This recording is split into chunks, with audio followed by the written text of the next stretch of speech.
নমস্কার, আমি অরবিন্দ নস্কর। প্রতিদিনের মতো আজকের আপনাদের সামনে একটি ছোট্ট নিউজ নিয়ে এলাম। আপনারা মনোযোগ সহকারে শুনবেন। ব্রাহ্মণরা বয়সে বড় হলে তার পায়ে হাত দিয়ে প্রণাম করা যায়।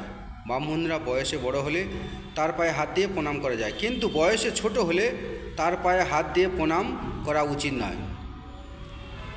দেখেছি ৮০ বছরের বুড়িমা ২০ বছরের ব্রাহ্মণের পায়ে হাত দিয়ে প্রণাম করছে। এটা মানা যায় না। ৮০ বছরের বুড়িমার ২০ বছরের ব্রাহ্মণের পায়ে হাত দিয়ে প্রণাম করলে ২০ বছর বয়সের ব্রাহ্মণের পাপ হয়। ৮০ বছরের বুড়িমার কোনো পাপ হয় না, তার আরও পুণ্য হয়। তাই প্রাচীন কাল থেকে দেখে আসছি, সাধারণ মানুষের মাথায় কাঁঠাল ভেঙে খাচ্ছে ব্রাহ্মণরা। তাই বর্তমান দিনের জনগণ সচেতন হন। ভুলভাল কিছু নিয়ম ব্রাহ্মণরা চালু করেছে, তা বাদ দিন। সমাজকে কুসংস্কার মুক্ত করুন।